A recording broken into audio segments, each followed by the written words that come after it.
Dakar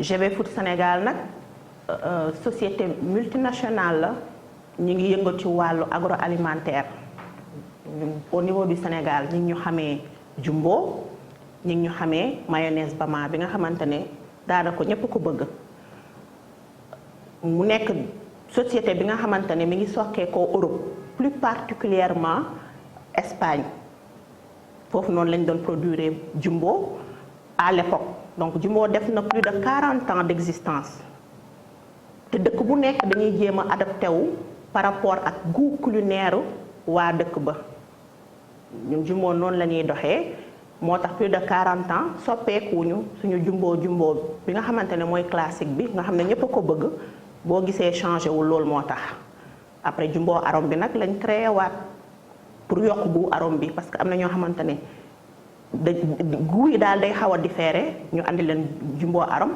andi leen arôme liquide am nañ nag ñenn bi nga xamante ne ba mu juddoo yàggul def na ci ay 2 ans ñu tuddee ko poudre tout en un mooy lépp ci benn ñu am ci ñetti référence épice bi super épice ak tomate mu doon yi nga xamante ne day accompagner jigéen ñi vraiment ci seen biir waañ ba lépp li nga xamante ne moom lañ bëgg am ci lu neex seen waa kër neex seeni borom kër ñu am ko ci donc GB Food Sénégal looloo ko tax a jóg am nañ usine fii nii Sénégal ay laboratoire yoo xamante ne dañoo saytu condition yu baax yeeg certification internationale yépp approuvé wu pour que nga xamante ne produit bi dinañ ko mën a commercialiser. Leadership pour man pour nga nekk leader il faut que déjà nga am volonté mooy maanaam pas-pas ci engagé wu ci li nga bëgg a def parce que nit ki moom lépp li nga xamante ne bëgg nga ko nga ànd ceeg pas-pas nga viser fi nga jëm di nga fa egg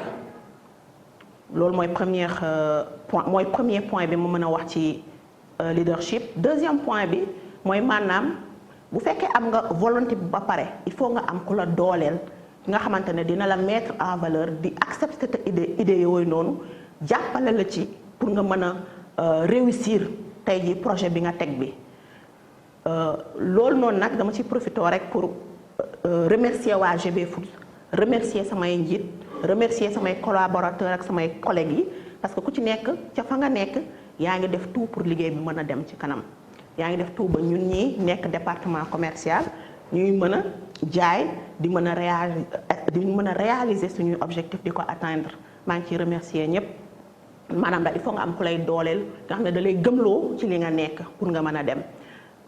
Troisième point bi mooy maanaam influence li ñu koy wax ci français mooy maanaam mën a jotale ci sa kàddu ci anam boo xamante ne di nga mën a pousse nit ki ba mu adhérer ba mu nangu yow li nga bëgg loolu daal mooy maanaam wàllum influence jotale li nga bëgg soit mën naa jox exemple ci ñun collègue ñi may liggéeyee ndool tey boo jàllalee message bi nga xamante ne message bu positif la ñoom dañuy adhérer ci li nga bëgg a dem ak ñoom di nga mën a atteindre ses objectifs sans pour autant que problème am fenn ci partenaire lu ñuy liggéeyoo li aussi c'est la même chose donc ensemble boobu noonu laa amoon lu muy définir tey ci wàllum leadership jigéen laa nekk ci milieu commercial bi nga xamante ne danse na te liggéey bi xaw na dëgër tuuti c'est un métier à forte dominance masculine mais tey boo xool société yépp jigéen ñi ñoo fa nekk commercial yi di góorgóorlu di daan seen doole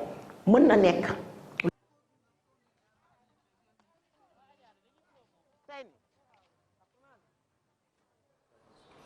mu nga kenn ci jigéenu jàmbaar yi ñu tànn ko tey ak Jumbo ngir célébrer ba tey jigéen ñi. femme leader maman Marième Mbaye nekk chef de vente Dakar encore une fois ñu rappeler leen ko comme quoi leadership féminin bi nga xam ne moom moo nekkoon thème journée de la femme ren bi waa GB Foods dañ koy pratiquer bu baax ndax jël nañu ay jigéen teg leen ci kanam ñuy jiite lépp lu demee ci côté vente bi muy ci grande surface yi muy ci marché yi muy ci boutique yi nga xamante ne ñoo nekk ci koñ yi comme quoi jigéen boo ko jiitalee moom dafay def lépp lu mu mën pour gën a doxal foofu ça fait 3 ans que mu fay nekk bi mu fay dugg licence dafa duggee actuellement mi ngi def master sûrement pour gravir ay échelons donc nekk koo xamante ne maîtriser na bu baax sujet bi muy waxtaanee que ce soit niveau produit yi composition yi ak sax boîte bi nga xamante ne moom moo koy employé mu nekk jigéen boo xamante ne dafay servir d'exemple yeneen jigéen yi ñu mën ko suivre ci côté leadership dañ leen di wane ne ak beneen jigéen tamit boo xamante ne moom leader la ci këram leader la ci biir waañam lu muy utiliser di togg rek moom mooy Jimbo moom mi ngi tudd Ndeye Ba nekk madame Seck dëkk ci Grand Yoff ñu xool ko naka lay toggee añam ak Jimbo.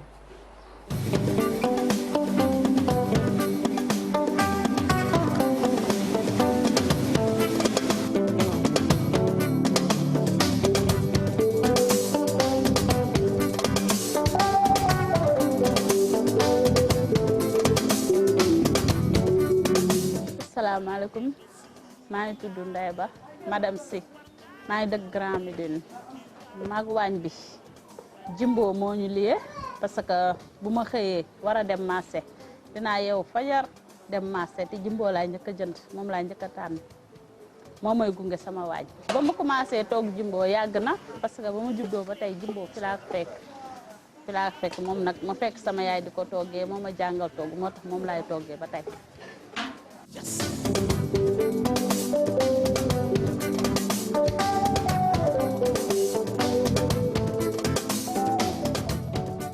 Jimbo dinaa utiliser cube bi dinaa utiliser orom bi ak sachet yi bu may nokkos dinaa soxla cube bi bu may sóor tam dinaa soxla sachet bi noonu laa koy utiliser sama biir waaj ndax ci lu mag lañ yor te chaque jour damay utiliser Jimbo bu bari moo tax kii bi laay jënd nii sachet bi pour bu may toog tablette bu mag bi moom laay jënd.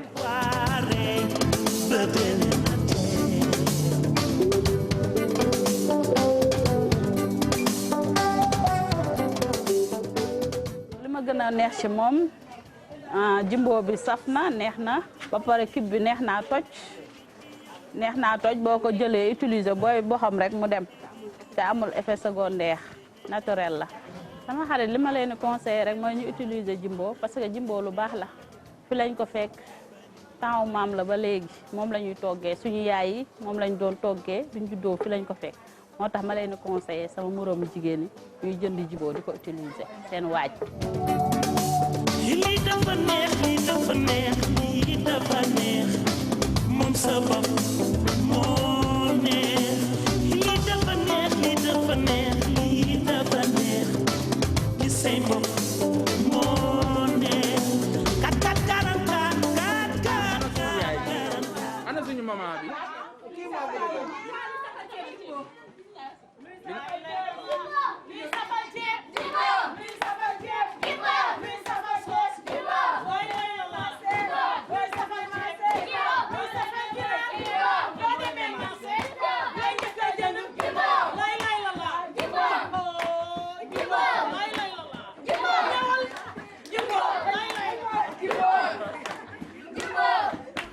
parce que semaine yooyu ay 100 000 followers daal di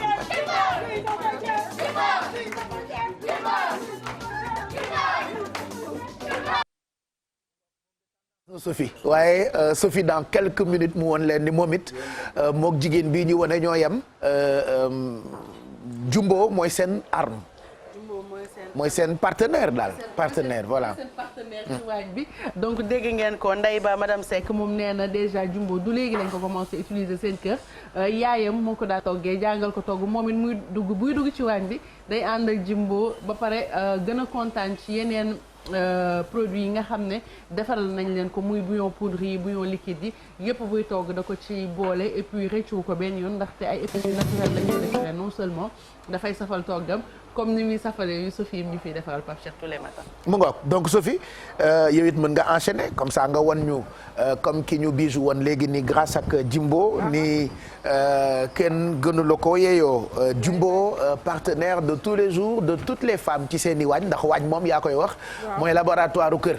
effectivement Ba Cheikh comme ni ñu ko waxee rek xam nga waañ bi moom li jóge ci waañ bi moo jëm ci biir yi donc nag lépp luñ ciy war a def rek dañ ko war a saytu dañu am mbégte rek gannaaw bi ñu waa Jumbo andilee ay produits yu mucc ayib yoo xamante ne ni moom la ñuy utiliser nga xamante ne ni booy dugg ci waañ bi sa xel day dal ndax dalay laaj dalay leex ni que li ngay togg dina neex dina sell te dina neex aussi ñi nga xamante ne ni moom nga koy yekkal tey nag sama triangle gourmand yi nga xamante ne ni nag moom laa indi tey maa ngi ko defaree ak Jumbo tout en bi nga xamante ne ni Baye Cheikh moom boo koy utiliser doo soxla persil doo soxla ail doo soxla poivre ndax lépp am na ci juste rek un peu de sel nga ciy rajouter pour am li nga xamante ne ni moom nga soxla déjà nag commencé woon naa li nga xam ne nag mooy préparation plat du jour tey bi commencé naa nag dama amoon nag tuuti viande moom laa jël daal di koy émincé ba mu sew def benn cuillère à soupe de beurre daal di ko ciy def daal di jël benn carotte moom tam ma émincé ko finement rajouté ko ci li nga xamante ne nii mooy poêle bi mais carotte bi nag parce que dañu koy soxla mu al dente bëgguñu ko bàyyi nag mu ñor parce que démb rek maa ngi ko doon expliqué la plupart du temps nag ñun fii bu ñuy togg dañuy teg légumes yi bàyyi ko muy bax ba nga xamante ne nii apport bi nga xamante ne ni moom nga soxla ci sa wérgu yaram yépp dafay des ci li nga xam ne mooy cin bi moo taxit démb rek maa ngi ko doon wax ñuy légumes yi ñu di ko def à la vapeur wala di ko bàyyi nag buñ koy baxal ñu def ko 5 minutes rek génnee ko sauté waat ko ci poêle bi su ko defee mu croquant vitamines yi nga ci soxla yëpp nga am ko léegi nag bi ñu defee loolu ba pare damay ñëw rek jël ci sama Jumbo tout en bi nga xamante ne ni moom laay utiliser moom it dama ciy def tuuti rek am naa fi tamit ak oignon boo xamante ne nii dama ko émincé oignon bi nag mooy ñëw en dernier lieu parce que moom tamit bëgguma mu ñor de trop moom laa ciy def mu fekk ji carotte bi ak Jumbo bi nga xamante ne ni moom laa safalee tey sama cin mu ànd ak carotte bi ñu sauté ko ci nag bàyyi ko nag tuuti mu daal di nag gën a am couleur ak goût parce que nag la plupart du temps nit ñi bu ñu daan togg pour am sauce bu doore dañuy jël ay sucre ak yooyu di ko ci jiital pour mu doore mais grâce à Jumbo léegi loolu kenn defatu ko dañuy jël rek moom heure boo ko ci sotti rek loo ko laaj rek dala koy delloo parce que am nañu tomate bi am nañu super doré bi boo xamante ne ni moom it pour dooreel la suñuy sauce ak suñuy ceeb moo ko tax a jug jël nañu tamit suñu benn poêle daal di ciy def benn cuillère à soupe de beurre daal di ciy def nag benn sur le plat gis nga nag moo nekk nii moom it bi mu demee bay retourné ko dañu jël nag tuuti magi arôme tuuti rek la ñu jël daal di ko ciy def ci kawam bu ko defee moom tamit goût bi day gën a génn fi mu ne nii li ñuy def nag mooy daal di ñëw jël suñuy pain arabe mën ci def li nga xamante ne ni mooy nen yi ak viande ak légumes yi nga xamante ne ni moom la ñu am ci plateau bi déjà gis nga yii moom daanaka pare na dañuy ñëw rek daal di koy teg nii gis nga nag bu paree gis nga yii ma jiital nii yëpp dama ci teg tuuti fromage yii nag buy ñëwaat ci kanam dinaa ci laal tuuti fromage pour aspect goût bi déjà nag am nañu fii tamit concombre gis nga dañu ko xolli dañuy jël rek fourchette bi daal di ko ciy jàllale pour nga xamante ne ni dina am design yu rafet fourchette bi rek mën nga ci liggéey ci sa kër ba boo dressé sa assiette mu rafet déjà li ñuy def nag mooy daal di koy découper en rondelle voilà gis nga concombre bi nii bu ñu ko daggee en rondelle ba pare dañuy ñëw rek daal di koy teg nii pain arabe gis nga moom dañuy ñëw rek pour am triangle bi da ngay daal di jël pain arabe bi daal di dagg ci li nga xamante ne ni mooy côté bi poêle bi nag ci laa doon def nen yi ba tey fayuma ko dama ko def à feu doux moom laay jël rek daal di ko ci teg nii ci poêle bi su ma ko tegee nii nag ci poêle bi viande bi moom daanaka baax na ni voilà damay rek daal di ñëw fay gaz bi jël benn tomate moom tamit ma dagg ko en rondelle parce que li ñuy wax rek toujours ñuy faral rek di lekk ay fruits et légumes 5 fruits et légumes par jour dafay am solo ci li nga xamante ne ni nag mooy suñu wérgu yaram gis nga ni nag suñu daggee suñu tomate en rondelle am nañu ko li nga xamante ne ni mooy concombre bi am nañu aussi salade rouge moom tamit dañu koy dagg en siphonnade gis nga ni ma ko trempé woon ci ndox mooy fraîcheur bi damay ñëw rek daal di koy découper moom tamit suñu paree nag mën nañu ñëw monter li nga xamante ne ni nag mooy suñu triangle yi nga xam ne moom lañ leen proposé tey mais nag duñu ko def nag sans pour autant te jëluñu li nga xamante ne ni mooy mayonnaise Bama ku ko xam rek xam ni waa Jumbo ñooñu ko proposé mu nekk tamit benn produit bu mucc ayib bu neex gis nga ni boo xoolee texture bi rek ak goût bi da ngay xam ni mayonnaise Bama bokkul ak benn moo taxit tey day dem ci li nga xamante ne mooy sama triangle gourmand yi ma leen proposé fi mu ne nii nag gaz bi dama ko bàyyi à feu doux li may def rek mooy ñëw jël sama benn cuillère laay njëkkee daal di jël sur le plat yi nga xamante ne nii moom tamit dama ko def rek ak beurre bàyyi ko mu daal di fondre ak tuuti fromage ak tuuti Jumbo arôme su ma paree rek damay ñëw daal di jël rek tomate daal di teg nii su ma paree nag damay ñëw jël viande émincée de viande bi nga xam ne dama ko sauté fii ak carotte bi ak oignon bi daal di ciy def nag li nga xamante ne ni mooy moom tamit jumbo tout en un bi laa ci def légèrement ñu rappeler tuuti rek que ni benn cube mën nga ci togg pour 6 personnes wala pour 8 personnes rek mooy kii ñu bañ di abuser ci li nga xamante ne tamit mooy cube yi gis nga suñu defee émincé de viande ba pare dañuy ñëw jël rek tuuti salade rouge bi nga xamante ne ni moom it dama ko dagg en siphonnade daal di teg suñu paree nag am nañu fii concombre bi juste rek day mel na benn genre sandwich express boo xamante ne ni à tout moment mën nga ko defal sa kër lekk ci ba suur te doo ci am dara lu la ci jaaxal ak produit jumbo yi nga xam moom lañ ko préparé suñu paree nag am nañu fii mayonnaise bama bi gis nga nag moom mooy ñëw ci touche finale bi dañuy ñëw rek daal di laal légèrement rek ci kaw su ko defee nag mën a terminer li nga xam ni mooy suñu triangle yi bu ñu tegee nii nag mën nañu jegele nii li nga xam ni mooy poêle bi gis nga dañuy ñëw benn partie bi nga xamante ne ni moom lañ tëjoon voilà gis nga nii rek daal di andi beneen partie bi mu jox ñu benn triangle li ñuy def nag mooy dañu koy tourner gis nga suñu ko tourner nii nag am nañu forme triangle bi nga xam ni moom la ñu soxla woon dañu koy delloowaat ci gaz bi su ko defee beneen côté bi collé ñu daal di jël rek tuuti gruyère bi nga xamante ne nii am nañ ko ci côté bi de préférence soo amee nag râpé bi mooy gën moom nga xam ne da ngay ñëw rek daal di ko ci saupoudrer nag bàyyi ko ci ñoon jël sa benn couvercle daal di koy tëj bàyyi nag vapeur bi ñoral ko côté bële collé nga daal di koy teg ci sa benn assiette rek mën ko déguster bàyyi seex nu mu la neexee parce que lii nag ay légumes rek la ñu ko defaree ak benn pain arabe boo xam ne moom lañu jël roulé ko def ci rek mayonnaise bama bi nga xamante ni waa jumbo ñooñu ko andil daal di jël jumbo tout en un bi laal ci tuuti jël rek ci jumbo arôme bi tamit daal di dindi tuuti rek li nga xamante ne mooy œuf sur le plat bi ñu def ci biir li nga xamante ne mooy suñu triangle gourmand yi ñu leen proposé Baye Cheikh ci kanam tuuti rek mu pare ma andi ko ci plateau bi ñu jàll ci li nga xamante ne mooy dégustation plat du jour tey bi Baye Cheikh. mu ngoog on va déguster tout à l'heure Inch'Allah ak Sophie. recette yi dina disponible ci suñu page Facebook ça vous permettra de reprendre togg yi Sophie di togg ci télé bi ngeen di ko reprendre seeni kër c'est toujours facile balaa ñuy waxtaanee Amadou Mokhtar Mbow mi nga xamante ni ñu ngi toll ci célébrer 100 ans wam dañuy jàllale point Covid bi mënul ñàkk wax leen tolluwaayu Covid 19 bi fii ci Sénégal kayit gaa ngi doog a jóge ministère de la santé et de l'action sociale ñu bàyyi Coro Mbaar Ndiaye jàngal ñu ko. Effectivement, El Hadj sur 1889 tests yu ñu effectué 174 ñoo ci ñëw positif soit 9,21% de positivité 68 cas contacts pas de cas importés en tout cas pour bilan bu tey bi 106 yi ñooy ay cas communautaires Dakar am ci 61 bu ñu boolee zones yi nga xamante ni yëpp ñoom ñoo fi nekk fu ci mel ni Port wala Yoff Sicap Liberté 6 Rufisque entre autres ñoom ñoo toll ci 61 45 cas ñoo nekk ci région yi fu mel ni Kolda ak Thiès par exemple Kaolack Kédougou Mbour Tambacounda entre autres ci yooyu les cas issus de la transmission communautaire 317 patients la ñu contrôlé négatif donc ñooñu wér nañu ba fas yéene ñibbi seen kër 40 cas graves la ñu am malheureusement 5 personnes ñàkkaat nañu seen bakkan ci bilan wu tey bi ci coronavirus bi mu fi ñëwee ak léegi Sénégal compte plus de 37 000 cas 33 643 yi wér nañu 995 yi ñoo ñàkk seen bakkan 2789 personnes ñoo nekk sous traitement actuellement ci structure hospitalière yi jël en charge lépp lu jëm ci wàllu coronavirus il faut dire également que vaccin bi mu ngi wéy ba léegi boobu ak léegi lu tollook tey par exemple wala journée démb vacciné nañu 2001 personnes mu yóbbu nag nombre bi ci 146 208 personnes yoo xamante ni jotagum nañu jël seen vaccin contre coronavirus li ñuy seetlu rek mooy à un moment donné courbe bi mu ngi wàcc même si ndànk-ndànk la jawul xeeb parce que chiffre yi mu ngi wàññeeku on passe de plus de 3000 patients sous traitement à 2000 et quelques c'est déjà bien et taux ñi nga xamante ne ñoom ñooy wér itamit mu ngi wéy ji bëri plus de 300 personnes wér ci benn fan itamit c'est important donc El Hadj loolu mooy bilan bu tey bi beneen bilan demain incha allah ak waa ministère de la santé et de l'action sociale. mu jërëjëf Thioro ci évolution Covid bi fii ci Sénégal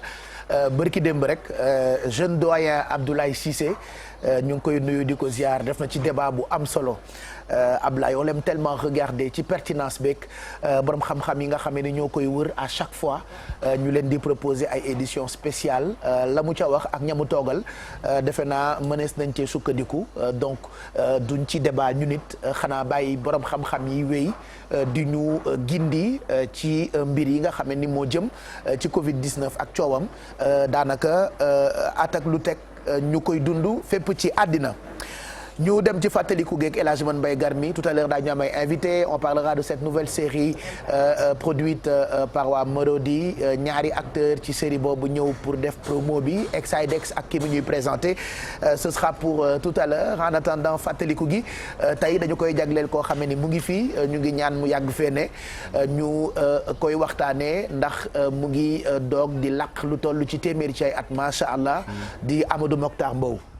Baye Cheikh. jëf dafa fort xam naa duñu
le seul africain bi xam ni moo ko jëkk nekk ay Amadou Mbaye Garmi le 20 mars boo ñëwee ba président Macky nekk Amadou Kane l'ancien ministre des finances toog ci wetam Ibrahima Fall ndeysaan agrégé Bango ancien ministre des affaires étrangères Amadou Mbaye Garmi le 20 c'est une date historique pour le Sénégal et pour l'Afrique.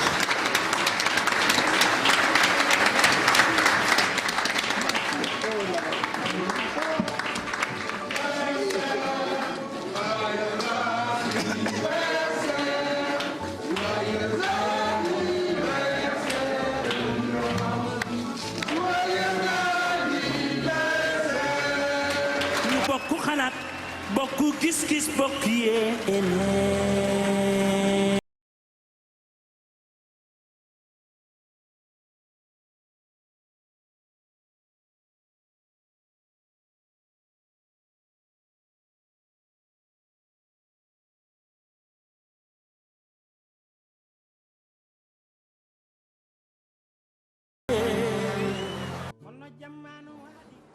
mu ngoog kooku mooy Amadou Mokhtar Mbow pour xale yi ko xamul wala di ko dégg boobu ba tey ñuy annoncé célébration 100 ans wam mu ngi juddu 20 mars 1921 El Hadj Mbaye Garmi. Baye Cheikh xam naa ne daal nit ku nekk war nga ñaan yàlla gudd fan.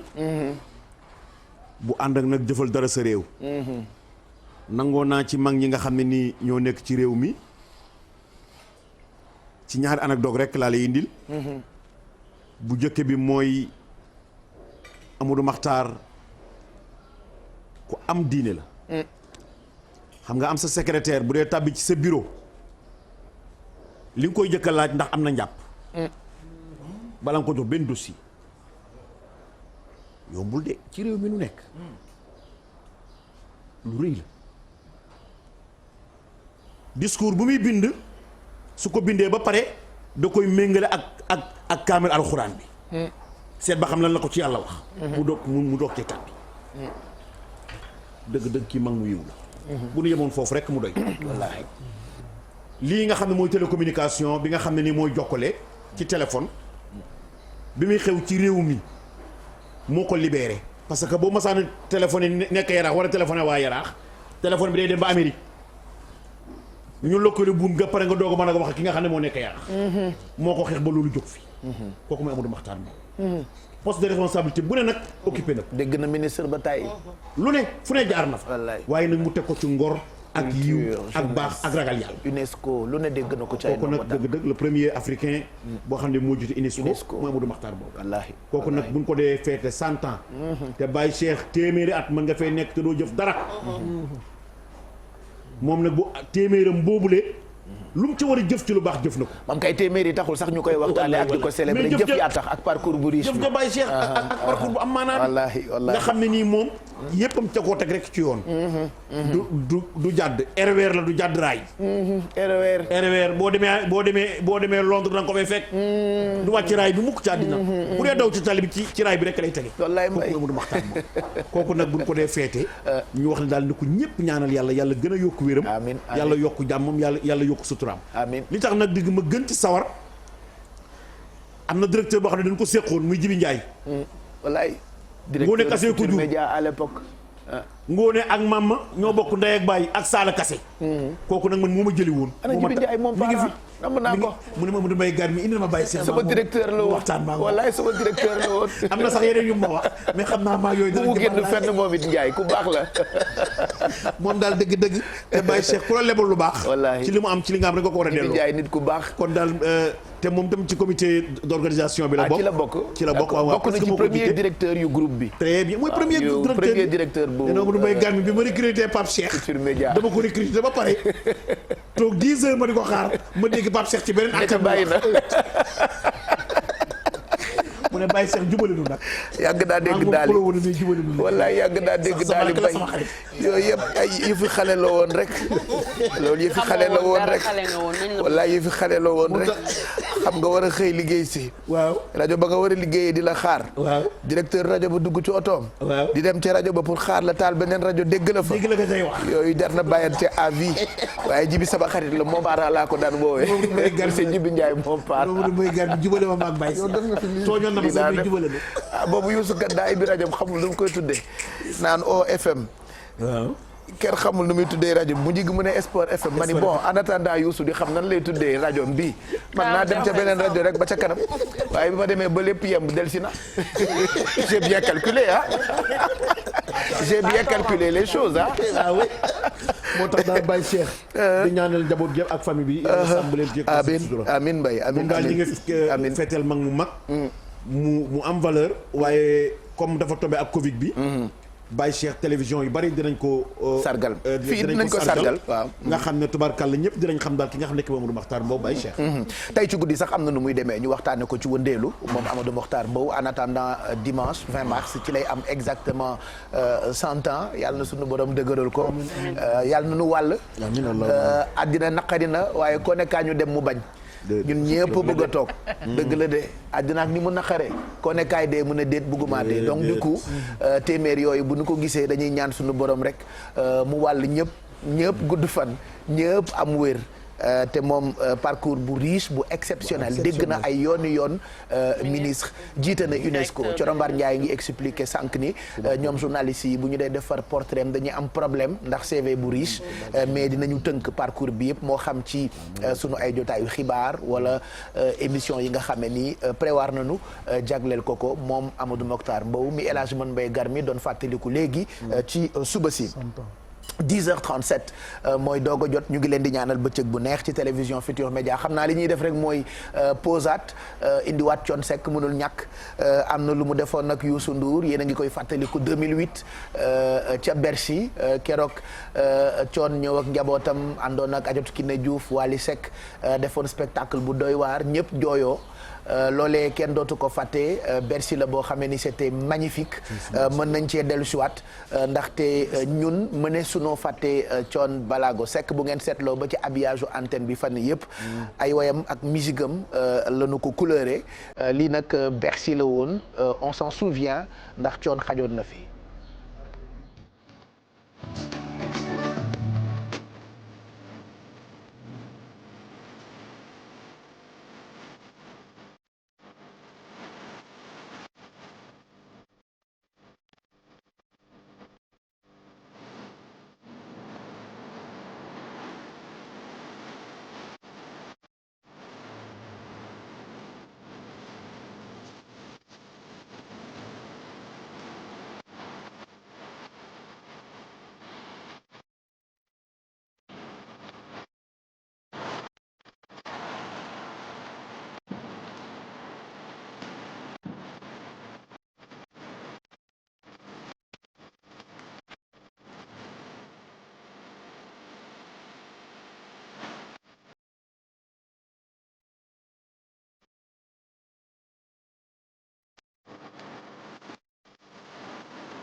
kenn ci àdduna jógal nga dóori waar li am solo du dayoog wërsëg bi nga am waaye nan nga koy mën a jëriñoo kaas ci kaw kaas bés bu jot tàmbalil ak cawarte jeexalal ak yokkute léegi sa stiku Nescafé juróomi dërëm rekk la.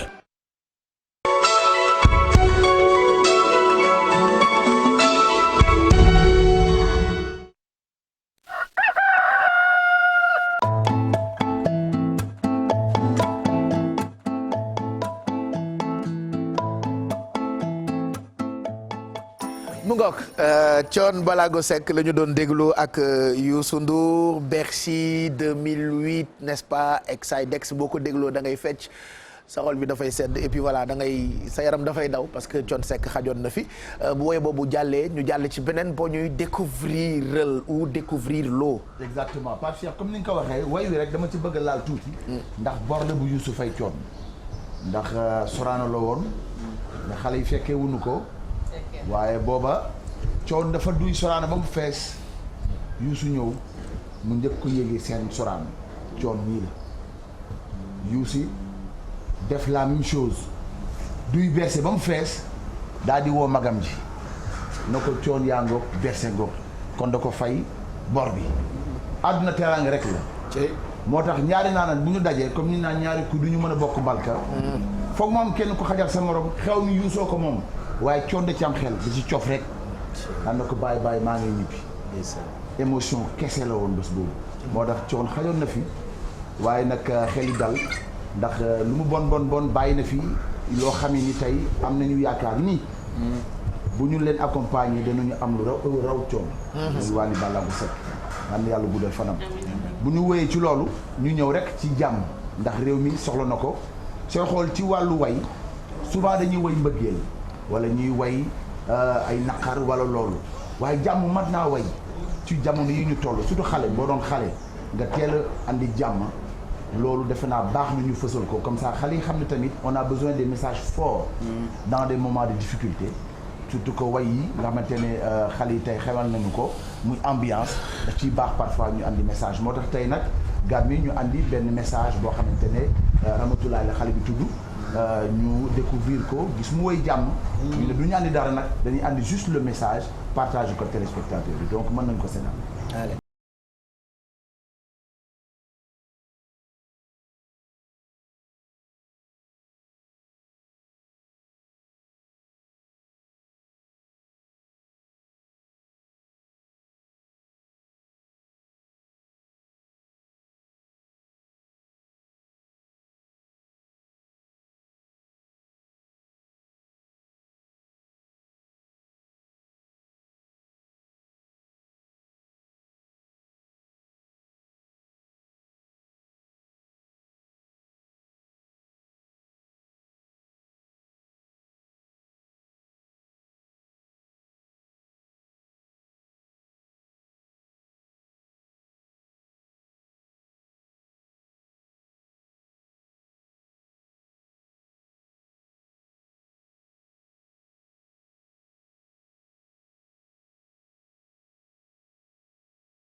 elle chante bien ah. macha allah donc muy Ramatoulaye di xale boo xam ne nii mi ngi tàmbali carrière am donc message bi nag lañ doon bëgg partager.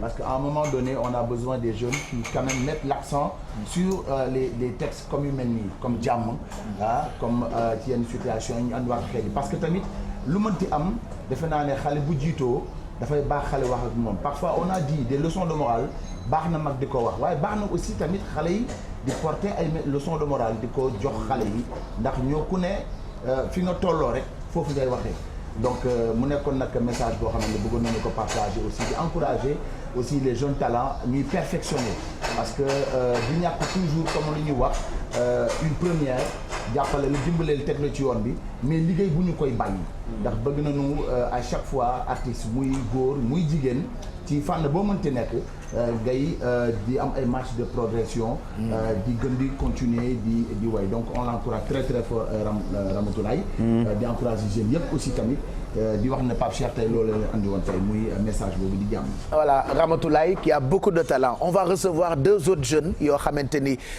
on les aime beaucoup ndax carton yi ñuy def à travers séries yi ñuy jouer c'est des acteurs c'est des artistes Momo Silla ak Jessica donc nous parlons de cette nouvelle production bu Marodi qui sera diffusée prochainement donc Thioro defe naa yow la ñuy bàyyi nga dalal leen puisqu'ils sont venus nous voir donc pour parler je l'ai dit tantôt de cette nouvelle série muy Momo ak Jessica. Effectivement El Hadj Momo ak Jessica ñoom bokk ci ay acteurs yu Marodi quand même ñu ngi commencé je dirais même pas commencé mais fi mu toll nii xam naa ni ñëpp dinañ d'accord ni que implanté wu nañu bu baax ci lépp lu jëm ci wàllu audiovisuel wala cinéma fii ci Sénégal Marodi c'est beaucoup de production de Pod et Marichou à Nafi en passant par Golden wala Adja wala encore Virginie énormément de production yoo xamante ni proposé nañu ko Marodi également c'est plus de 10 millions de vues sur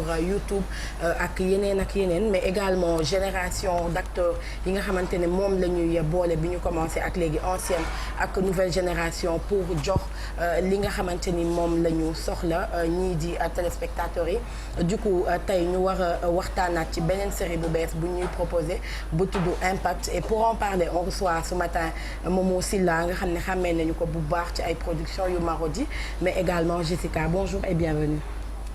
Bonjour à tous, merci infiniment pour l'invitation. Bonjour à tous les téléspectateurs de TFM. Bonjour à tout le monde, salaamaaleykum di nuyu ñi fi bokkal plateau bi yëpp di nuyu ñëpp. donc Baye xam naa sûrement mën nañu dem ci waxtaan bi wala ñu xool ak El Hadj Malick su yembe bande annonce série bi ñu war a waxtaanee mu di Impact bu ko defee bu ñu paree nag ñu mën a un peu développer ci lan mooy xaar téléspectateur yu télévision Futurs Médias ci série bu bees boobu la di Impact. Voilà donc loolu mooy bande annonce bu série bu bees bu Marodi di Impact déjà Momo bu ñu leen doon laaj tey dañuy commencer ci Impact c'est quoi pourquoi choix wu Impact ban impact. L'impact de quoi sur quoi voilà impact de quoi sur quoi je pense que c'est la bonne question. Exactement donc tey pourquoi le nom Impact déjà parce que Impact nous savons tous que synonyme conséquence les conséquences d'une chose nit ku nekk looy def rek dafa am loo xamante ne daf koy jur li muy jur mën na nekk lu positif comme mën na nekk lu négatif. donc tey nit booy dox da ngay def choix même ne pas faire un choix demeure être un choix. donc choix bi ngay def conséquence bi muy am mooy impact chaque personnage de cette série dañuy am ay choix yoo xamante ne ils seront confrontés à les faire. te choix yooyu noonu ñuy def dafay am ay conséquences par rapport ak la famille parce qu'on insiste beaucoup sur la famille dans cette série. nga fi waxagum comme thème ci série bi quels sont les autres thèmes yoo xamante ne abordé ngeen ko. bëri na parce que série bi tey bu ngeen seetaanee c'est de l'actualité même si c'est une série qu'on a écrite mën naa ne décembre 2018 la ñu commencé développer série bi nii le premier épisode ñu ngi ko bindoon en 2019 yàlla def mu ñëw. mu nekk loo xam ne actualité la. le bradage du littoral actualité boo xamante ne on en parle depuis très souvent depuis très longtemps. donc l'intrigue principale de cette série repose sur le bradage du littoral benn terrain boo xamante ne jël nañ ko ci littoral bi. xëccoo boobu ñuy xëccoo dafa am lu leen ndogal bu leen ciy fekk te ndogal boobu noonu ñoom ci seen bopp dañ koy yëg à travers la famille. tey mise à part am na ay jéego yoo xam ne jot nañ ko def ñu ngi teg pas à pas léegi dañoo toll foo xam ne dañu war a ubbeeku bi mën a accueillir nit ñi comme tey nit ñi ñu mën a accueillir afin que tey peut-être ki nga xam ne li nga xam ne Youssou Ndour def na ko wala li nga xam ne Thione Seck dem si yàlla si ñu koy jaale waale mbokkam yeeg Sénégal yëpp au passage def nañ ko pour la culture ñun aussi on a cette ambition là de faire ça pour le cinéma sénégalais. D'où Jessica. Hein? D'où Jessica. Et quel est ton rôle dans le film et est-ce que tu peux nous résumer un petit peu de quoi parle ce film-là qui impacte? Parce que Momo a développé les thèmes, mais en résumé, si tu devais le vendre, qu'est-ce que tu nous dirais? Alors déjà, on va revenir à la première question qui est Jessica. Jessica, c'est la fille donc de Mélanie Gradel, qui est une femme très très riche, très puissante, axée sur l'argent. Moi, j'ai choisi une voie totalement différente de celle de ma famille, puisque moi, je suis styliste. Et Jessica, c'est aussi, comme je le disais tantôt dans une des interviews, c'est une fille qui est une dépendante affective. Elle a du mal à trouver l'amour, ou du moins quand elle tombe sur un homme, il ne correspond pas véritablement à ce qu'elle veut. Et à un moment, je rencontre un jeune homme qui va changer ma vie, changer ma vision des choses, et on va se mettre ensemble. Par contre, je ne peux pas donner trop de détails, sinon je vous définirai tout le rôle de truc. Mais pour parler d'impact... Mais les parents ne sont pas d'accord. Les parents... J'imagine. Moi, j'imagine qu'ils ne sont pas d'accord. Et franchement, je disais, Impact, c'est une très très belle série dans laquelle nous sommes fiers de pouvoir participer, puisque nous sommes ivoiriens et aujourd'hui venir au Sénégal pour travailler avec Marodi TV, qui est très très suivi en Côte d'Ivoire, qui est beaucoup apprécié. Pour nous, c'est une véritable fierté. Mais au-delà de tout, le projet, il est fort et il est très intéressant, étant donné que, comme disait Momo, ça parle d'énormément de choses qui sont un peu partout. Donc, on parle de cette famille très puissante, de Mélanie qui pense qu'à l'argent, qui oublie ses enfants de temps en temps. Mais si je rentre trop dans le vif du sujet, je vous aurais donné toute l'actualité. Il faut suivre Impact parce que vous allez adorer, ça c'est sûr. D'accord. Momo, tu as parlé tantôt de choix ou acteurs yi, d'où Jessica, comme l'a dit, Bijou ak ñeneen ñoo xamante ne jëlee ngeen leen peut-être en Côte d'Ivoire pour ñëw boole brassage ou culture yi ak yu mel noonu. Mais en dehors de tout ça, constat bi mooy que Marodi dañuy faral di boole quand même léegi cette toute nouvelle génération bi nga xamante ne moom ngeen fi teg depuis bi ngeen di commencer ak Pod et Marichou par exemple, c'était pour la plupart des acteurs qu'on connaissait pas, mais léegi ngeen bëgg leen boole ak ñoo xamante ni peut-être ils avaient fait les beaux jours du théâtre du cinéma sénégalais, ñoom day buur voilà ak yu mel noonu. Pourquoi ce choix? Joséphine Zambo. En fait, ce choix dafay rejoindre benn principe boo xam ne c'est le principe de continuité, mooy le passage de témoin. Parce que tey ku si mel ni ki ngeen tudd léegi Ndeye Mour wala ainsi de suite ba tey fi ñu toll nii. Comment se passe la cohabitation? Parce que souvent dañuy gis ay acteurs yoo xamante ne dañu def théâtre ñoom mais jëlatuñ leen di jouer dañuy tout le temps di critiquer frustration day am. dañuy wax ne waa Marodi moom du ñu jël ko dañuy jël xale yu rafet yu tooy rek teg leen ci kanam ay non cohabitation bi tey ku xam Marodi xam ne tey aujourd'hui bu ñu jëlee casting rek c'est parce que jar na ko quoi. Après aussi la frustration ça peut se comprendre te loolu aussi ñun dañ leen koy nangul. Il y en a qui peuvent se sentir frustrés par exemple mën naa def casting benn série boo xam ne c'est à l'international jëluñu ma ñu jël sama beneen morom boo xam musul def cinéma. Man mi nga xam ne def naa ci 5 ans wala 6 ans dina ma metti mais aussi damay quand je deviens su ma objectifé su ma toogee seetaan damay ne wax dëgg kii nga xam ne jàngu ko sax def na fi loo xamante ne Sénégal nangu nañ ko. Donc l'art est tellement large. Absolument. Parfois aussi c'est très important de le souligner. Oui, l'art est large. Ils ont besoin par exemple d'un acteur qui n'a pas d'expérience, qui ne connaît pas les caméras, qui n'a jamais joué. En fait, c'est le côté innocent et tout ça qu'ils ont besoin. Le naturel, exactement. Et puis am na ay talent yoo xamante ne jarul école, jarul beaux-arts sax. Dafay nekk ci yow inné la tudd defe na. Voilà.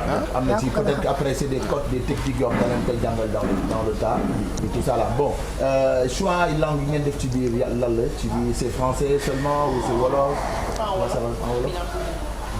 C'est un mélange des deux. Ça s'appelle le sénégalais. C'est mais du coup langue à nous. Quand tu joues avec les autres acteurs, tu comprends ce qu'ils disent ou tu te Mais elle parle wolof? Non. Tuuti. Fan nga dëkk fan nga jógee? par contre là je suis perdue. Vous venez d'où? Vous venez de quel pays? Je viens de la Côte d'Ivoire. Ah, de la Côte d'Ivoire, d'accord. Et puis ce qui est chouette, tendance bi il y a très longtemps fii au Sénégal, on adorait suivre des séries qui venaient de la Côte d'Ivoire par exemple, mais maintenant la tendance c'est des séries réalisées par des Sénégalais au Sénégal et qui sont suivies par d'autres personnes, par d'autres pays. En Côte d'Ivoire par exemple, paraît-il, selon ce qu'on a entendu, qu'ils aiment suivre les séries sénégalaises. Moi j'ai rencontré un chauffeur qui est originaire de la Côte d'Ivoire. On s'est rencontré quelque part à New York où se trouvent mes appartements. Le chauffeur parlait de ce que nous proposons comme série, c'est-à-dire dama ko wax ni Sénégal, je lui ai dit que j'étais sénégalais et il était content de voilà quoi de conduire pour un Sénégalais parce qu'il aime les séries sénégalaises. Et là c'est une fierté parce que ñoom fexe nañu ba yóbbu affaire bi foo xamante ni peut-être tollu fa woon. Ça a toujours été notre rêve, exporter mbalax sax ñu ne exporter, film sax ñu ne exporter. Maintenant ñoom ñu ngi exporter sunu ay production et c'est top. xam nga Baye Cheikh dafa am loo xam ne lii daf réew mi daf ko laaj. Côte d'Ivoire jaxasoo ak Sénégal jaxasoo ak Gambie. loolu mooy dundal CEDEAO. léegi mu lépp bañ a amati frontière. am na ñoo xamante ne ñu ngi jógee fii Dakar. war a jouer ji film ca Gambie. yooyu dafa nekk loo xam ne li lu am solo la. dina tax réew yu gën a dugalante. ba pare culture yi mën a jaxasoo. te ku ci nekk mën a demlante parce que léegi li ñu amatul frontière. amul dara lu am frontière rawatina aar. aar moom su boolewul rek. dëgg liggéeyam des. parce que production bu Moussa na jógee Côte d'Ivoire wala Burkina Faso cartonné Sénégal ah. oui Bobo Diouf Serigne Souké tout ça. voilà léegi nag xale yi ñoo léegi nga dugal ci benn Ivoirien. ton am rek daf lay neex ton ni muy waxee dafa am lu mu lay waaw vraiment c'est important.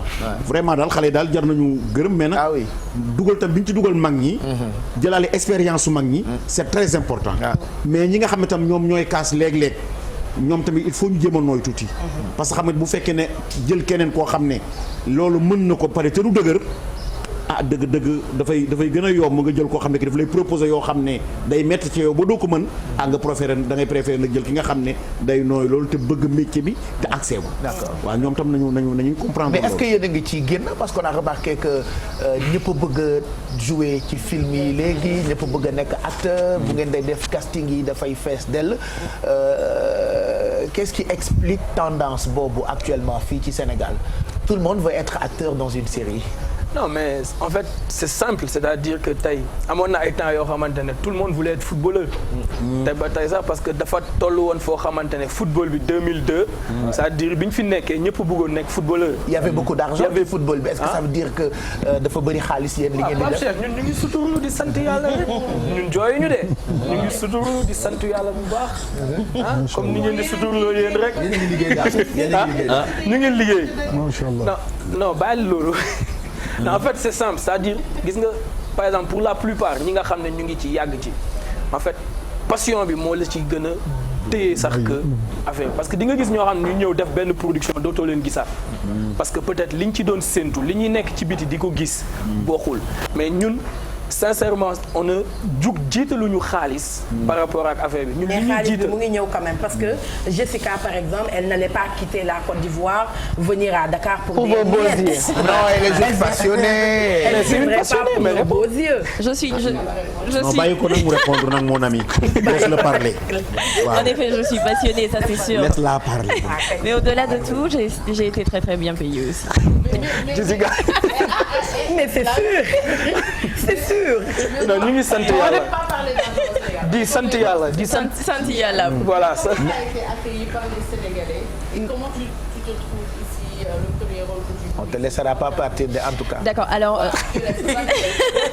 Toi, tu restes. Il n'y a même pas de souci. Il n'y a même pas d'adoption. On te récupère.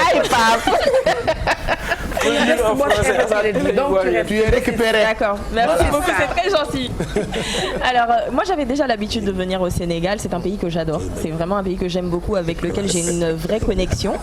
Et savoir que je devais venir jouer au Sénégal, pour moi c'était une très très belle opportunité que je ne pouvais pas rater.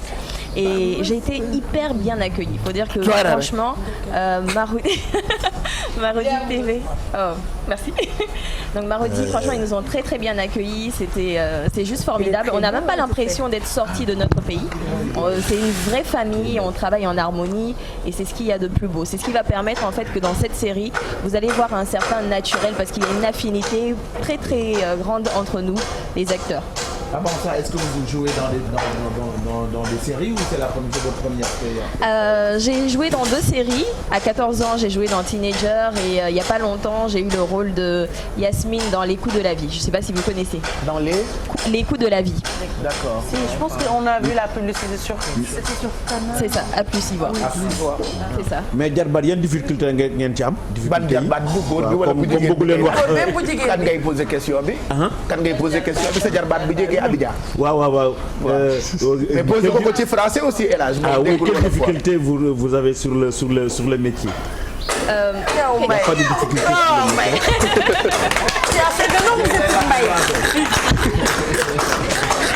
Alors, les difficultés qu'on a. Les tentations, il y en a ou pas? Oui. Non, pas du tout. Non, pas du tout, il n'y en a pas. Il n'y en a pas. Il n'y en a pas. Non, pas du tout. C'est bon. difficulté yi moom je pense que c'est plus côté. bon bàyyi Jessica bi non bàyyi moom dama koy wax ñun dañuy casse tey.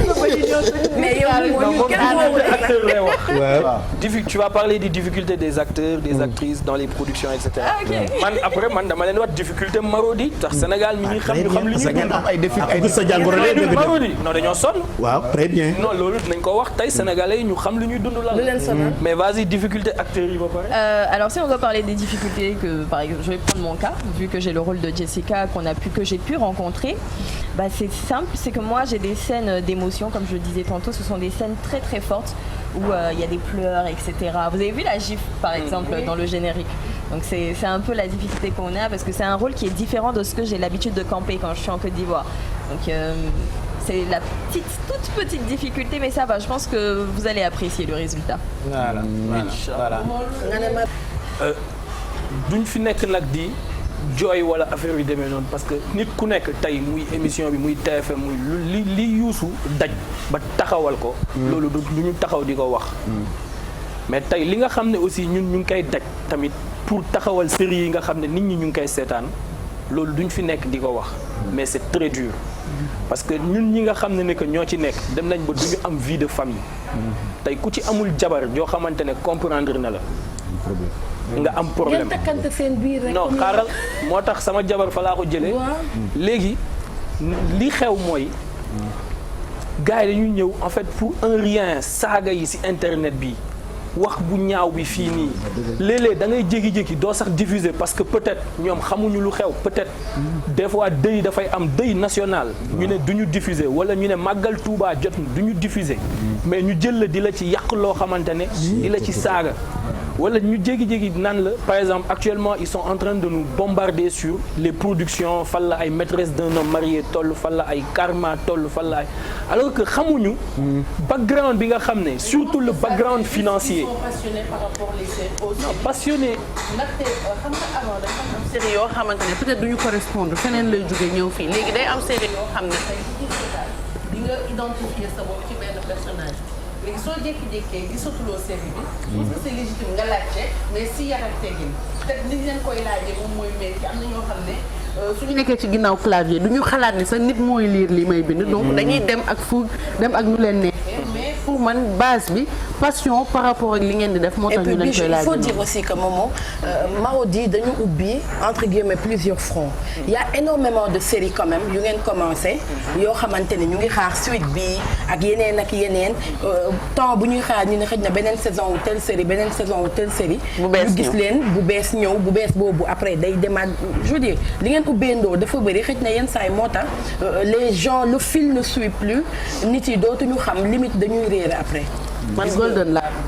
waaw non xaaral mu ñëw léegi gis nga par exemple li nga wax nii c'est très important.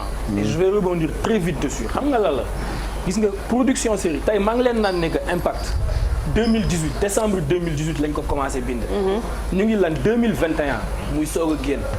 en fait dafa am benn affaire bu nekk ci ginnaaw production série boo xamante ne bokkul tey boo gisee tey impact ñu mën dem jëli ay ay ivoirien mën teg base bi nga xam ne que tey ci la ñu nar a liggéeyee c'est parce qu'il y a un travail énorme derrière.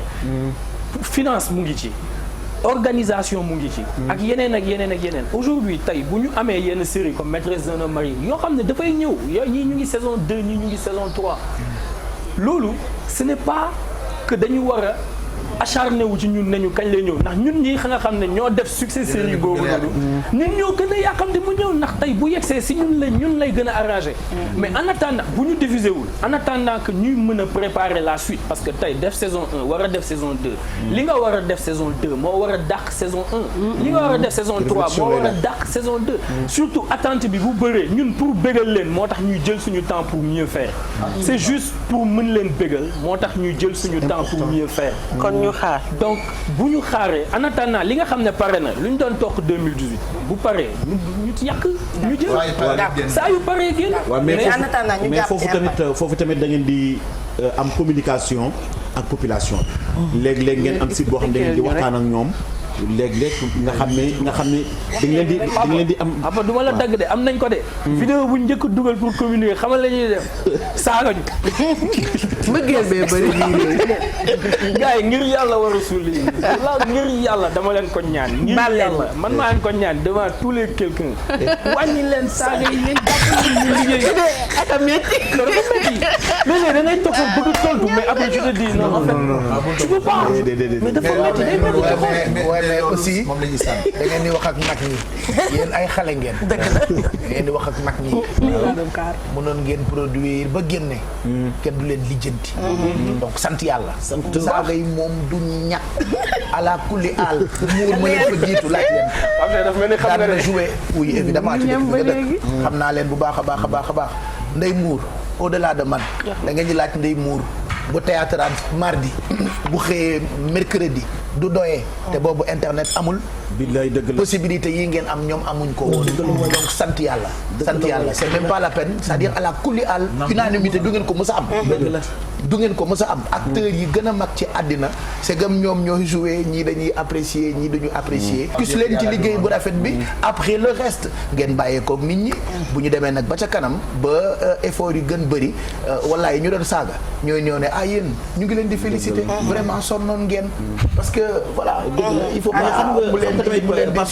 léeg-léeg tamit continuer de jouer continuer de produire c'est ce qui fait le charme au moins ñi saaga mooy seen rôle peut-être li Youssou waxoon seen vie neexu leen waaye yéen seen vie war na leen a neex ndax bokk ngeen ci ñuy jaay drapeau Sénégal te sax boobu rek jar na sant yàlla. waaw mais Pape Cheikh tamit léeg-léeg dafa am tamit lu ci xew dafa am ñoo xam ne ñii doo leen neex. ñooñu jàppee leen rek ay noon yoo xam ne yii ñooy tàbbi ca loola. di ca wax seen i wax quoi. ñoom tout le temps ci côté boobu la ñuy feeñ. ñooñu nag doo leen sóoraale. ñooñu da ngay jàpp ne sax dañ lay jàppale pour nga gën a mën a avancer. pour nga libre. vraiment. en tout cas nous on aime Marodi on aime ce que Marodi. voilà maintenant en attendant ñu focus rek. ci impact bi nga xam ne ce samedi lay démarrer. samedi inchallah ci télé bu mag bi. production bu mag télé bu mag. moo gën a rafet nag. vraiment. DFM samedi 20 mars impact inchallah comme ni nga ko waxee ci télé bu mag bi production bu mag a mag donc on reste coaché en Jessica. C'est totalement ça, donc on se donne rendez-vous le samedi 20 mars sur TFM et aussi sur YouTube, le YouTube de Marodi TV. Et c'est les samedis et mardi et samedi. Comme d'habitude quoi. Comme d'habitude. D'accord. Jessica, tu es mariée? Non, Jessica n'est pas encore mariée. Et est-ce que tu ne veux pas un jeune griot qui s'appelle Mbaye Garmi? Je laisse mon manager répondre. Na caméra bi ñëw waay. Il faut qu'on waxtaan ak moom. Dama ko ñeme trop. Jessica, tu es mariée? Non, Jessica n'est pas mariée. Est-ce que tu ne veux pas un grand griot qui s'appelle Amadou Mbaye Garmi? Je veux. réew maa ngi déclaration Babo. Merci Momo.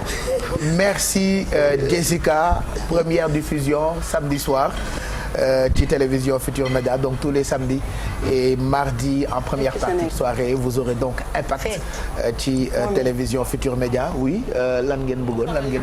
ñu dégg naa fecc mbalax rek la mën. Ah, ils disent que tu sais danser le mbalax. Non, j'aimerais bien apprendre par contre. Ok, on va te mettre en rapport avec lui. Il a été à la Mecque d'ailleurs. mais n'empêche. mais yow bu nga génne sama vie privée samay meg ak samay yooyu yaa ngi may tàppal da nga ma bëgg a jaay lan la. tu peux me vendre.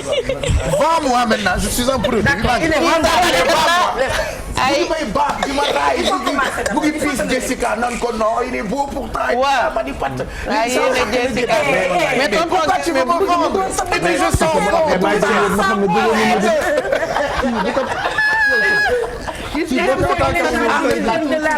ma ko njaay mi neex na ma. njaay mi neex na ma. vends-moi. Il est wanteerma. Il est connu. Wanteerma. Il est aimé. Il est beau, il est gentil. Wanteerma. Bonjour DG. Voilà. Bonjour monsieur le directeur. On se calme. Allez, voilà, parlez moins fort. Merci. Donc, vends-moi. Il est parti le directeur. Vends-moi s'il te plaît. Je te vends. Voilà. D'accord. Celui-là, c'est un très grand animateur. Wanteerma. Le plus grand de tous les temps. Bu ma jaayee offre-lui-moi. Offre-moi. Il est gentil. Allez, retrouvez tous les acteurs de la série Impact samedi soir sur Télévision Futurs Médias. Merci d'être passé nous voir, Jessica, et bon courage pour la suite. Merci infiniment à vous pour l'invitation. Bon vent aux équipes de Marodi. Merci Momo. Da ngeen di def fierté Sénégal de toute façon. Yéen a ngi def fierté bu baax. Vous vendez tellement notre pays qu'à chaque fois ñuy am sac di gis seen ay production et nous sommes fiers donc samedi dinañu amaat beneen fierté par rapport ak diffusion wu di nga xamante ni moo di Impact ci Télévision Futurs Médias. Allez 11h26 mooy doog a jot léegi ñu tàggoo mais on va rester encore un tout petit peu avec vous pour gunge leen xam ngeen ne Amina Poté actuellement mu ngi congé donc on a le temps de def lu ñu neex sinon bu fi nekkoon heure bi mu ngi ñuy njaay cekkee ak du ñu sonal mais bon elle nous manque quand même ñu ngi koy fóon bu baax là où elle se trouve ñu jàll El Hadj Mbaye Garmi on n'a pas eu le temps ex de won Sénégalais yi clip bu Fatou Guewel bu bees bi bu koy tourné dafa tombé woon nag manifesté yi ak coow yi fi amoon donc du coup jotuñu am temps seetaan ko déglu ko mais clip bi génn na déjà ay fan mu jagleel ko jigéen ñi ànd ci ak Mbaye Dieye Faye je pense qu'on peut en profiter tegal leen ko bégal ci encore jigéen ñëpp ajot Fatou Guewel lii nag dafay annoncé bande boo xam ne dina ko génne très bientôt moom nag diva la bu kenn dootul werante et saa yoo woowee jigéen ñi mu doon sac pour jigéen ñu seetaan ko et puis dellu si waat ci plateau bi.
voilà Adja Fatou Guewel sargal na jigéen moom ak Mbaye Dieye Faye mu baax mi Bayu Thiané kor Ajaratu Maam Ndiaye sama yaay sama xarit Fatou Guewel nag dafa ñëw ak style boo xamante ni ci bi woy bi tàmbali ça fait reggae da ko reggae mbalax ko comme quoi artiste la. naturel mystique bi léegi nii ñu ngi ciy waxtaan ak El Hadj Assane mu ànd ko ci début bi et vraiment mu nekk une très belle chanson Fatou Guewel moom la ñuy wax lanceuse de tendance la. Fatou Guewel gis nañ à chaque fois bu génnee way at boobule. Fatou Guewel yaa ngi wax comme Acaawan nan lay woowee Fatou Guewel waaw Fatou Guewel voilà yàgg ak Sénégalais yi nag. et puis toujours di def lu neex waaye nag seen collaboration moom Mbaye Dieye Faye. dafa yàgg waaw dafa am ay collaboration Mbaye nag dafa baax te ñàkk ki ñaan. waaw Mbaye moom xale buy jàng wooy sax booy génnee maquette wallaay boo ko woowee mu ñëw jàppale. wallaay Mbaye dafa ñàkk ki ñaan dafa ñàkk ki ñaan. il est généreux mais loolu mooy artiste il est très généreux. artiste générosité la nit gënu ko de. artiste générosité la moo tax à chaque fois boo gisee tey mu nekk fi ba tey longévité bi ñuy am générosité si la bokk ndax way mën nga ko way ba mu jeex yow rek doo ko bokk ak kenn rafet xol mais Fatou Guewel dafay sentir ki nga xamante ne mooy Mbaye Dieye Faye Mbaye Dieye Faye bu ñu fàtte aussi day arrangé waaye mën nañ da koy day arrangeur la voilà artiste kamil la macha allah donc ñoom ñaar seen duo nag yàgg nañu te gis nañ à chaque fois day neex Sénégalais yi moo tax bu ñu àndaatee ci way wu bees Sénégalais dañ ciy bég Mamadou Mbaye Garmi xam nga ak say des xool day fay léegi sama rakk yi dafa indi léegi Mbaye Dieye Faye ci générosité te xol am na loo xam ne lii prix la boo xam ne bii su fekkee ne sax dëgg-dëgg yàlla yabal doomu aadama yi ne fayal leen ma ko loolu nag moo day Mbaye Dieye moo tax duyoom ak Fatou Guewel saa yu ñëwee day nekk loo xam ne lii dafay cartonné Fatou Guewel nag dafa nekk koo xam ni Baye Cheikh man ci kii bi li ma ci jàng dama ci gis sénégalaise bi dafa gën a génn parce que nga def clip sol vax donc dañ ko travaillé nga sol ko day wan ne sénégalais yi lycée sénégalaise def ko ci barak ba léegi jigéen ñi ñu ngi koy roy léegi boo demee ci xew yi da ngay gis ñu sol vax perle mu am bu muy feeñ mu am bu design bi génn te man sañse dama ko xam moom rek laa gis ma gis ne loolu création la boo xam ne bile du cher benn te mën naa dem ci milieu bu ne lu xew rëy boo ko ca tàbbalee soo génnee waaye ñu naan kii lu mu sol su génnee ci télévision ñu naan kii ban xeetu brodé la sol fekk na vax rek la boo xam ne bii dañ ko perle c'est important am na lu yoo xam ne daal di ko ci dundalaale di muy bokk ci clip yi dafay nekk loolu am solo te moom macha allah xolam dafa rafet ba pare mu mën a way ba pare bëgg doomu aadama yi nekk jigéen ju baax bu sell kooku daal dëgg bu defee bu woyee jigéen te mu tombeek seen weer la ñu ngi leen ciy sargalaat bu baax a baax mu ngoog donc actuellement mu ngi préparé génne album moom Ajaratu Fatou Guewel di ndokkeel nag jigéen yi mu ci tudd yëpp Maître Nafissatou Diop jigéen bu jàmbaar la lool ñu baax ñooñu nga xam ne ni xam nañ leen ci baax fii ci Sénégal donc Maître Nafissatou Diop ñu ngi koy ndokkeel bu baax Fatou Guewel donc clipam bu bees bi dina jàll en boucle ci télévision Futur Média 11h35 li des pour ñu jeexal defe naa bëreetul je vais juste en profiter pour souhaiter un bon anniversaire j'ai pas la photo mais dama koy jàllale parce que kii di anniversaire suma rakk la te du sama rakk yëpp laay wone kii dama koy nëbb mu ngi tudd soxna Maam Pharmacie Top yaayam madame Top mu ngi nekk Société Générale EGBS la nekk di samay bàjjan voilà sama bàjjan Nabou EGBS madame Top qui souhaite donc un bon anniversaire à soxna Maam Pharmacie Top moom suma rakk la yaayam di suma bàjjan donc on lui souhaite beaucoup de bonheur moom Maam Pharmacie joyeux anniversaire de la part de toute la famille Ndiaye toute la famille Diallo ñëpp a ngi koy ñaanal gudd fan ak wér.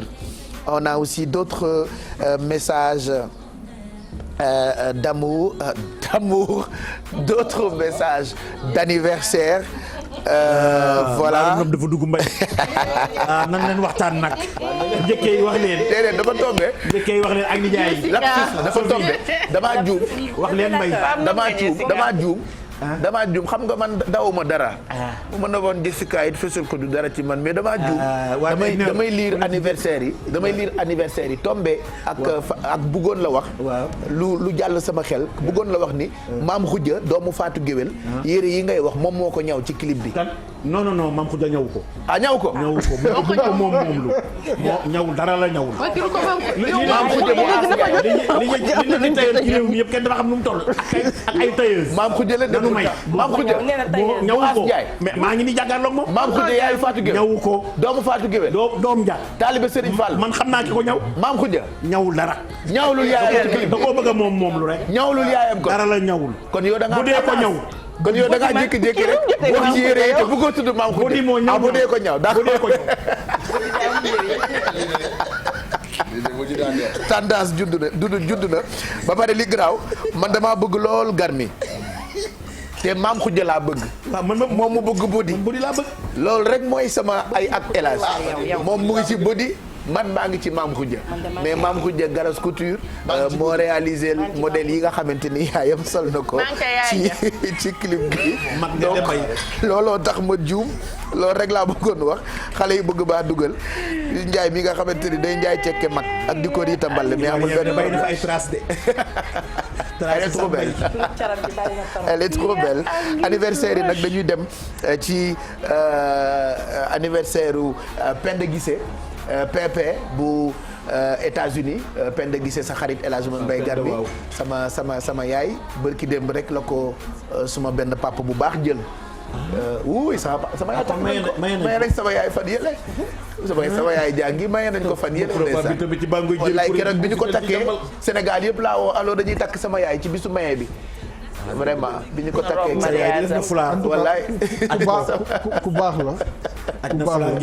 sama yaay muuru na maye nañ ko bu yàggul ma nga Arabie Saoudite léegi fa lañu ko affecté kooku nag Baye Cheikh fexe mu xamee sa doom aji ngoy waaw dëgg la ñuy dem ne loolu dana ma neex lool waaw ñu ngi ko affecté ci consulat bi donc moom diplomate bu mag la Penda Guissé ñu ngi koy souhaiter un bon anniversaire waaw ñaanal ko yàlla rek yàlla barkeel li mu dugg nii si barkeel sallallahu alayhi wasallam ndax bi ñu demee rek comme li nga wax déggante nañu wootante nañ téléphone déggante wax dëgg yàlla mu ne gise bi du yomb waaye mu xelam ak xolam yëpp mu ngi koy bàyyi si acte bu fort la njëkk a def te bi ñu déggante téléphone dana bi ma ci ne cëpp rek dama dem si Kaaba gi tawaafi ñaan suñu borom mu may man dem ci sama liggéey te loolu am na lu bëri la nga xamante moom lay symboliser kon ñu ngi koy ñaanal yàlla defal ko gudd fan ak wér mu dund lu yàgg lool dund gu barkeel si barkeel Yonent bi sallallahu alayhi wasallam Adja Penda Guissé xam nga jigéenu Pape Mar la jigéenu Pape Mar waaw Pape Mar moo tax ma xam ko seetal lii Pape Mar xaritu Garmi la moom nag dañu amoon invitation bu mag boo xam ne bi dañu fa invité woon ba léegi maa ngi koy jooy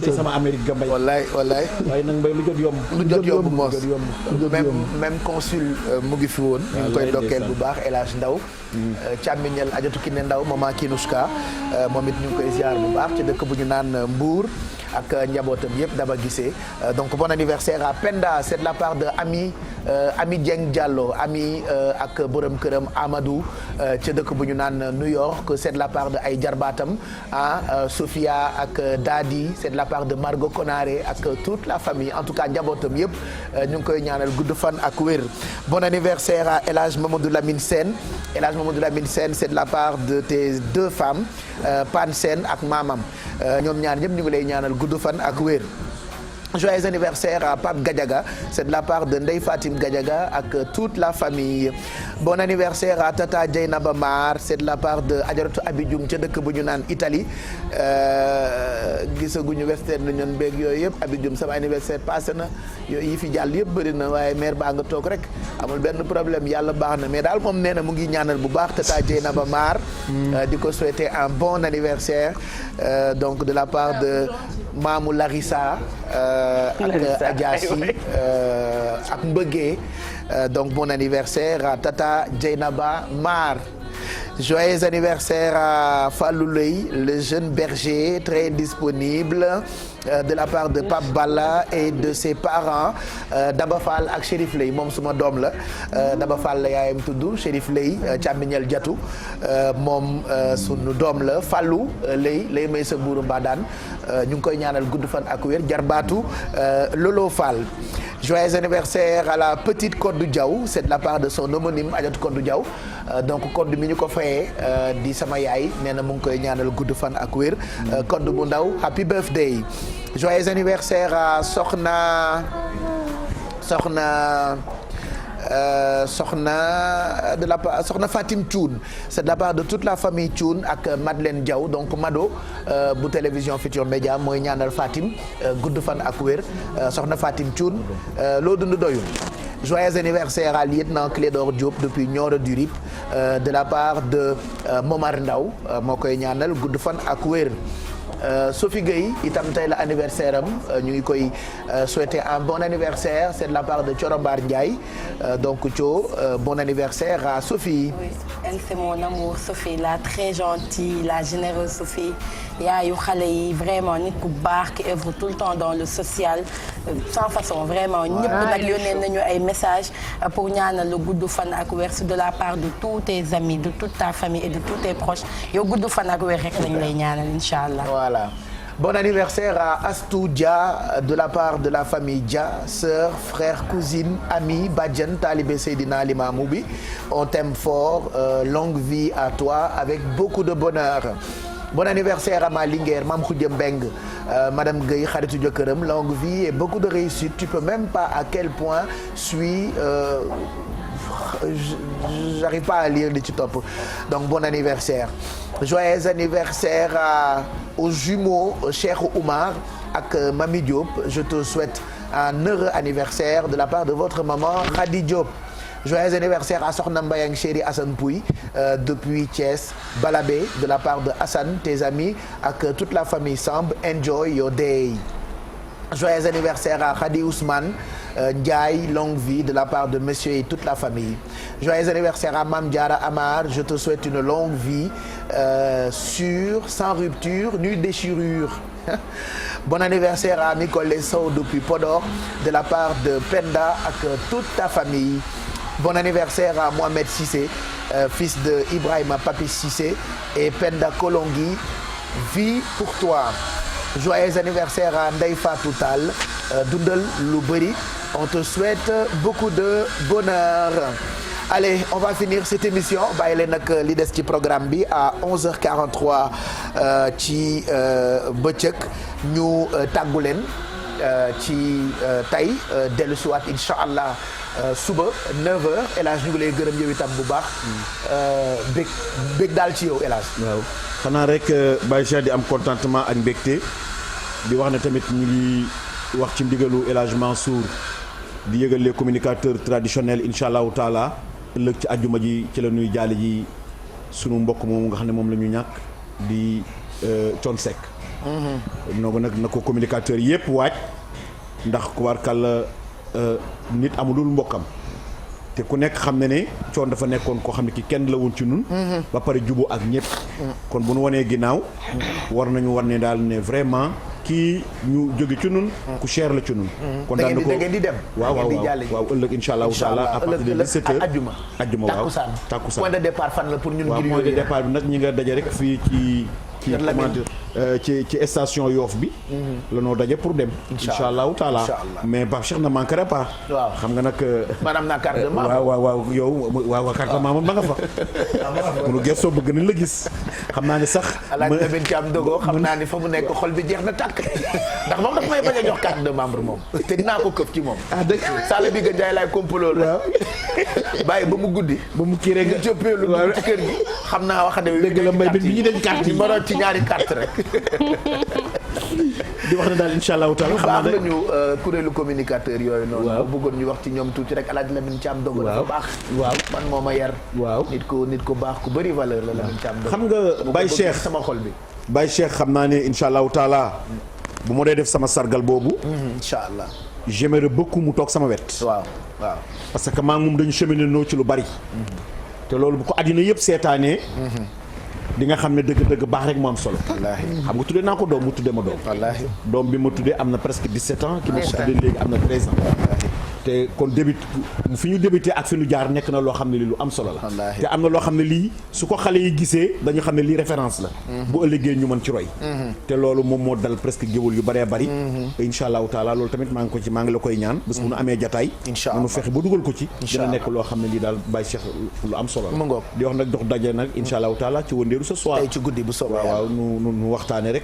delloo valeur yi delloo buum ca mboy ge Baye Cheikh. incha allah jërëjëf El Hadj Man Mbaye Garmi Exidex tey maa ngi moom danoo ote su ndax ñoo bokk ki ñu ñawal mu rafet lool dama bleu clair déet bëlam sama bos bëlam moo gën a foncé mais ñaari bleu la rek kon comme quoi bleu moom bëri na te wute voilà ñu ote su rek maa ak yow tey vraiment elle est belle ta tenue hein Exidex merci. Elle est aussi belle ta tenue donc merci beaucoup Pape Cheikh donc Kandji Couture la nag toujours foofu ca Pikine muy Ousseynou ak Assane ñaari seexu yàlla yi di nuyu seen yaay sama yaay Fatsi foofu mu yokk ñaan rek donc seen numéro téléphone nag ku ci bëgg ci tenue yi mën nga woote ci 77 894 26 68 77 894 26 68 bu ji bi mi ngi ñëw incha allah balaa nga ko wax ah non sa papa nañ ko may incha allah boo ma joxee mesure ñoom dañu mën ñaw Ousseynou ak Assane Kandji Couture ils font de très belles am finition très classe ba pare voilà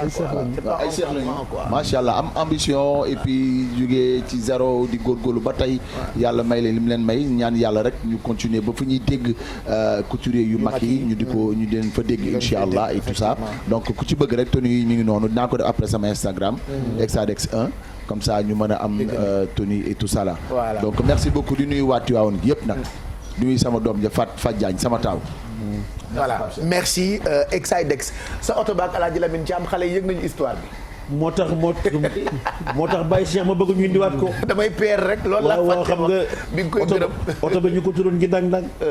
Gindang-Dang la oto bi tuddoon. Gindang-Dang 300 000 ko jënde woon.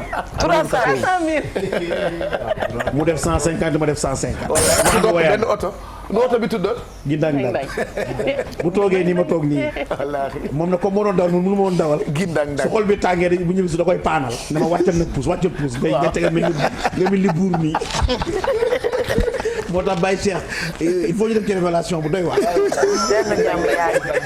Garmi ak Alaaji Lamine Thiam dogo dañoo ko jóge woon tur boobu yow xanaa no xamatuma sax ñaari géwél yu bokk oto rek Gindang-Dang rek la mën a tudd loolu doy na waar. wallaahi ñoom ñaar daal cotisé boobu tam du ñu wax cotisation mbaxal la ñuy wax ñoom ñaar dañoo mbaxal ku nekk fanweer mu mat 300 yu jënd ci oto comme genre oto Mamadou Ndiaye bii ñoom ñaar ko fay ñu ko cash de Baye Cheikh da ngeen ko leblebe la ilaha illallah dañ ko dog-dogee wallaahi léegi joxe nañ sax 10 000 moratoire léegi 5 000 ana oto ba léegi vraiment jaayaat leen ma ko man daal doy na waar xam naa daal ci biir émission bi daal ci la ñuy waxee ci des waaw mais oto boobu patrimoine la de mbay loolu da ngeen ko war a yóbbu musée sérieux patrimoine la oto boobu 14 loolu Gindang-Dang lu oto bi tudd ñu ne Gindang-Dang wallaay jar naa fental way di profito di souhaiter un bon anniversaire aussi à Yaxam Thiam Yaxam bu télévision nationale Adja Touré merci ci rappel bi Yaxam nag suma yaay la suma xarit la voilà sama yaay la sama xarit la maa ngi koy woowee ma petite maman pourquoi c'est ci ñoom laa gimmee ci ñoom laa jàngee wax tolloon naa fi ay jamono yoo xamante ni su ma waxee ci rajo da ngay foog ni Michael mooy wax wala Yaxam ci boppam. voilà donc Yaxam ñu ngi koy souhaiter un bon anniversaire on n'a pas sa photo mais quand même on lui souhaite beaucoup de bonheur de la part de toute sa famille Yaxam très adorable très gentil. yéen a ngi gis elle fait beaucoup de social. ci réseaux pour les pouponnières aussi. di ànd ak soxna Aïda Coulibaly donc Yaxam joyeux anniversaire. nit ku baax la elle est tellement douce et très adorable. Yaxam on aime la regarder. ca télévision nationale su may wax ci moom du ma bëgg a doyal parce que voilà man ñi ñooy sama. source d'inspiration ci télé ak rajo. donc Yaxam on te souhaite beaucoup de bonheur. et voilà de la part de tout le monde ñun ñëpp. di lay ñaanal man daal sopp naa façon. ci bi mu nekkee ndaw ba léegi. dafa rester soi-même. constance waaw. RTS loolu lañ lay jëkk a jàngal. waaw. loolu lañ lay jëkk a jàngal professionnalisme constance loolu lañ lay jëkk a jàngal. da ngay xool ba muy ñëw. commencé ni mu nekkee woon. ba léegi boobu lancé la jël. c'est très important. ah oui Yaxam. ñu ko ñaanal daal yàlla guddal fanam. elle est très sensible moom itam elle est très sensible donc Yaxam joyeux anniversaire am na beneen bu ñëw ñu jàllale ko balaa ñu continuer tàggatoo bi 11h51 ñu souhaiter un bon anniversaire à Amina Boubs nag mooy madame Guèye de la part de Ndeye Michel ak toute l'équipe de chez Pape depuis Liberté 4. On lui souhaite beaucoup de bonheur. Elle est très jolie, Amina Boubs, happy birthday de la part de Ndeye Michel. Assane merci ñu ngi lay gërëm bu baax rendez-vous xam naa suba. incha allahu Baye Cheikh yow tam ñu ngi lay delloo gërëm bu baax. gërëm ñi ñu bokkaloon jotaay bi yëpp gërëm ñi nga xamante ni itam ñoom ñu doon topp ñun dañuy ndokkeel tey rek suñu njabootu maam Seyna Limaamu nga xam ne barke démb la ñu jóge si appel bi ñaanal xalifa bi Chérif Abdoulaye Thiaw Laye yàlla guddal fanam bàyyi ko fi si kanamu njaboot gi ak waa ahlul bayt bi yëpp waaye ñaanal itam kilifa diine yëpp sëñ Mountakha Mbacké ca Touba Serigne Babacar Sy Mansour sa Tiwaawan ak mboolem kilifa diine yi Cheikh Mouhamadoul Mahi Niass sa Kaolack ak ñëpp ba si waa jàngu bi ñaanal ñëpp jàmm yàlla def si réew mi jàmm yokk fi xéewal ak sutura ak teranga si darajay Seyduna Muhammad sallallahu alayhi wa sallam ëllëg ak jàmm Baye Cheikh ñu ñëwaat si plateau bi bu soobee yàlla incha allah yàlla na ñëpp am jàmm. amiin bijou si à lundi incha allah. lundi Pape Cheikh di remercier bu baax Baye Modou Massata ak Massa Ndak pour tenue bu rafet bi. mun ngeen dem Massalikul Jinaan wala fële ci Cambérène ñu ñëwal leen téléphone 0019 pour cuub bi nag si bëgg ku ma cuub mi ngi koy jaay 77 numéro Kiko 77 527 52 90 d'ailleurs dafay commencer ndax cuub boo xamante ne 6 personnes mën nañ ko bokk 10 000 par semaine 2 mois lay durer pour yombalal leen jëndum cuub bi donc 77 527 52 90 Kumba Cuub. Voilà donc merci Khady Thioro. waaw am na cuuraay ak cuub yëpp. à lundi incha allah. à lundi El Hadj ça fait un plaisir ñëwaat ci Yeewu Leen bi depuis début semaine bi dig daje lundi incha allah pour beneen Yeewu Leen. je vais en profiter pour remercier Amina Lampe Dramé pour mon tissu de ce matin merci ma puce j'adore vraiment merci également à Ami Mane sama tailleur bi nga xam ne mooy sama roue de secours balaa ma ko ñawloo rek mu xat. merci et puis à lundi incha allah pour beneen Yeewu Leen. voilà bu leen fàtt itam ni Promobile jagleel na leen mbégte fépp ci kaw ngeen télécharger application Promobile bi di ngeen am possibilité jënd crédit wala def ay transaction ak bépp calpe ci opérateur de téléphonie mobile yi nekk Sénégal donc dans le but toujours vous satisfaire Promobile génne li nga xamante ni moo di mbégte mi mën ngeen désormais jënd crédit Promobile quel que soit votre calpe mobile da ngay di télécharger application Promobile bi via Play Store wala App Store bu ko defee ngeen mën a def seen opération de recharge yëpp activer forfait bu leen neex en un seul clic bu dee bëgg ngeen ci ay renseignements mën ngeen woote service client bu Promobile ci 16 75 16 75 et puis vous rappelez que Promobile c'est plus qu'une puce Sophie à demain incha allah. à demain Baye Cheikh di leen jaajëfal rek ak ci plateau bi ànd ak waa Jumbo ñi nga xamante ne booba léegi ñoo ñu gunge di leen jox rendez-vous demain incha allah ci beneen recette Baye Cheikh incha allah. voilà togg bi pare na. waaw pare na Baye. yow li nga togg tey dafa shawarma de. dafa shawarma gis nga ko. y a du pain arabe c'est ça. waaw pain arabe la lii mooy triangle gourmand lépp a ngi ci biir. am na moutarde bu bëri. moutarde après. yokkal dafa lépp moutarde. am na ku allergie moutarde dafa lépp moutarde. amul benn problème Baye. voilà à tout à demain inchallah. bon ben voilà kon ñu dem. Baye li ci des ci programme journal bi tout à l'heure ak rédaction bu télévision Futur Média édition wolof bi. et puis voilà ainsi de suite Eva Tra Mamadou Ndoye Bane Mami Diop tey ci après-midi bi vers les coups de 18h Kouthia après Kouthia vous aurez info soir toujours ak rédaction bu télévision Futur Média bonne journée et à tout à l'heure